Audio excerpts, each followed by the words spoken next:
चुनाव अभी शुरू भी नहीं हुए पर प्रधानमंत्री की भाषा देखिए। कनपट्टी पर कट्टा, ये शब्द एक प्रधानमंत्री के नहीं लगते। ये भाषा उस इंसान की होती है जिसे हर हार पहले ही दिख चुकी है। क्या प्रधानमंत्री पद पर बैठकर ऐसा बोलना शिष्टता दिखाता है, या फिर ये घबराहट है, बौखलाहट है और बिहार की जनता का डर है? जब नेता जीत में होते हैं तब वो विकास की बात करते हैं, और जब उन्हें हार दिखती है तब वो कट्टा, कनपटी और धमकी और डर की बातें करने लगते हैं। प्रधानमंत्री मोदी जी, क्या बिहार ने आपको इतना डरा दिया है कि शब्दों का सारा स्तर ही गिर गया है?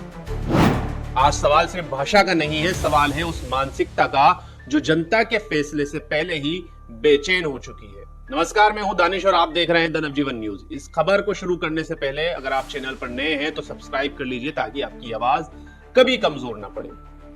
चुनाव के हार का डर इतना ज्यादा है कि अब बेबाक बयान देने लिख बैठे हैं प्रधानमंत्री मोदी। कांग्रेस की कनपटी पर कट्टा रखकर जैसे कमरों की राजनीति की बातें। क्या ये पद का सम्मान है? क्या ये उम्र का अंदाजा है, या ये हार की बौखलाहट है? सुनिए जरा मोदी जी का ये बयान। मैं आपको एक अंदर की बात बता रहा हूं। नामांकन वापस लेने से एक दिन पहले बिहार में बंद कमरे में गुंडागर्दी का खेल खेला गया था।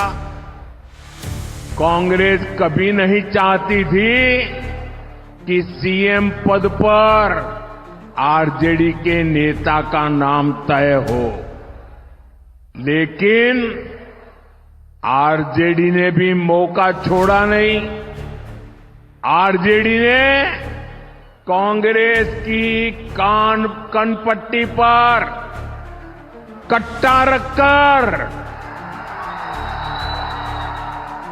सीएम पद चोरी कर लिया। घोषणा करवा के रहे, फिर जबरदस्ती कांग्रेस से सीएम उम्मीदवार को समर्थन की घोषणा कराई गई, कट्टा रख करके। अब इस पर तेजस्वी यादव ने पलटवार करते हुए कहा है कि जैसी जिसकी मानसिकता होगी वैसा ही वो बोलेगा। अरे भाई, तो इसमें कौन सी चौंकाने वाली बात है? आप सब लोग जान रहे हैं कि भाजपा के लोग जो है नीतीश कुमार जी को बिहार का मुख्यमंत्री बनाएंगे।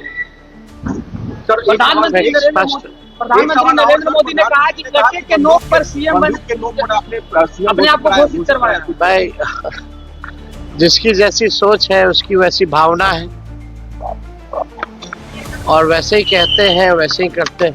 चिराग पासवान हो सकता है कि औरों को गठबंधन में जोड़ने के लिए उन्होंने कट्टा जो है जोड़ लगाया हो।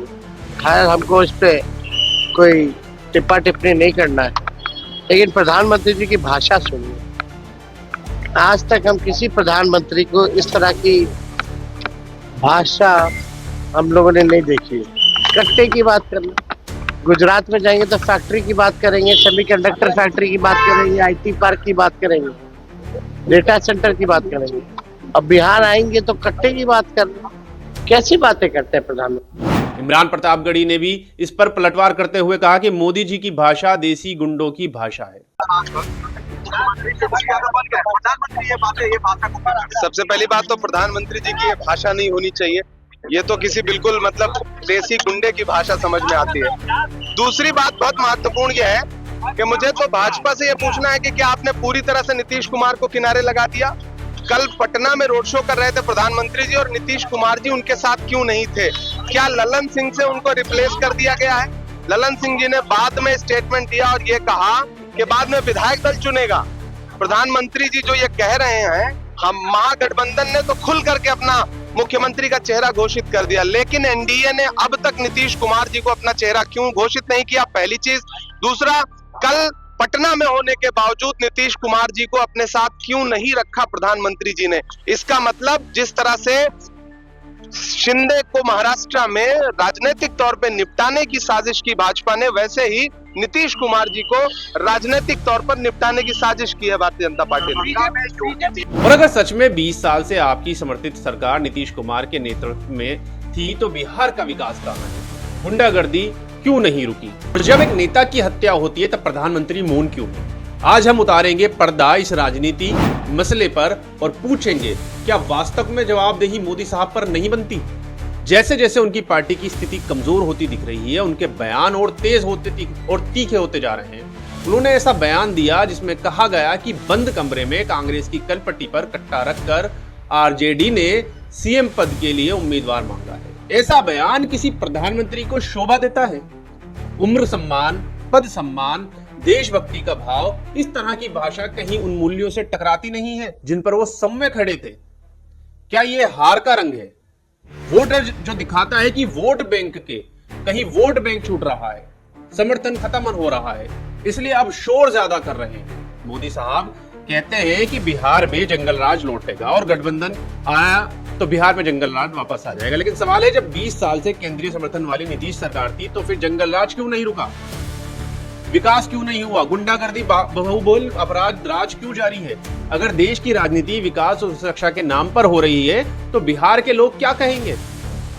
बेरोजगारों की फौज तैयार होती जा रही है, युवाओं का भविष्य निश्चित है और सत्ता में बैठे लोग भाषणों में कट्टा कनपट्टी के किस्से सुना रहे हैं। आरजेडी नेता दुलार चंद की हत्या हो जाती है लेकिन पिछवाड़ा चाटने वाली मीडिया उस पर मौन रहती है। एक दिन तो खबर चलती है लेकिन अगले दिन ये खबर टीवी सोशल मीडिया से गायब हो जाती है। क्यों? क्योंकि मरने वाला जो था वो विपक्षी पार्टी का था। यही अगर एनडीए समर्थक होता तो गोदी मीडिया, मोदी मीडिया दिन रात इसकी खबर चलाने में निकल जाती, कब्र तक खोद दी जाती, जमीनें उखाड़ दी जाती, एक एक उसके समर्थक, उसके पड़ोसियों के इंटरव्यू हो चुके होते, बुलडोजर चल चुका होता, सब कुछ हो चुका होता। लेकिन क्यों? क्योंकि ये सत्ता पक्ष का था हत्यारा, इसलिए पूरा गोदी मीडिया मौन हो गया। प्रधानमंत्री मोदी के मुंह से एक शब्द अब तक नहीं निकला। अगर यही उनकी पार्टी या उनके समर्थक का होता तो उस प्रधानमंत्री नरेंद्र मोदी उसके जो है अंतिम संस्कार तक में पहुंच जाते। लेकिन क्यों? क्योंकि विपक्षी पार्टी के नेता थे, इसलिए मोदी जी से एक ट्वीट तक नहीं हुआ, मोदी जी से इस पर एक शब्द तक नहीं कहा। और तो और उल्टा विपक्ष को ही कोसने पर उतरे हुए हैं कि 20 साल का जंगल राज लौट आएगा, जबकि 20 साल में उन्हीं के समर्थक नीतीश कुमार की सरकार है। उसके बावजूद भी प्रधानमंत्री मोदी के मुंह पर टेप लगी हुई, एक शब्द नहीं निकलने को राजी है। तो ये कैसा भारत है? क्या यही सुरक्षा है? उसके बाद भी जो है दुनाली, कट्टा, कनपटी, इस तरह की भाषा प्रधानमंत्री मोदी बोल रहा है। ऐसा लग रहा है जैसे कोई गली का गुंडा खड़े होकर भाषण दे रहा है। 15 साल से लगभग 12 साल प्रधानमंत्री बने हुए हैं, लगभग 12 साल वो मुख्यमंत्री बने हुए, 30 साल की राजनीति का उनका करियर है, लेकिन उनकी भाषा का स्तर इतना गिर चुका है कि अब उसकी कोई भी हद नहीं है। तो क्या प्रधानमंत्री मोदी अपने खुद के बयानों पर माफी मांगेंगे या एक बार जाकर जब वो जाएंगे अपने बिस्तर पर रात को जाके सोएंगे? हालांकि वो तो कहते हैं मैं सोता ही नहीं हूं क्योंकि वो अवतार है, लेकिन फिर भी क्या एक बार अपने बयानों को दोबारा से सुनेंगे कि वो जो उन्होंने कहा क्या वो कितना सही था, उन बातों में कितना दम था? क्या इस पर वो एक बार विचार करेंगे कि जिस तरह की वो बयानबाजी कर रहे हैं क्या इससे भारत का भविष्य बनेगा? क्या इससे जॉब्स मिलेगी?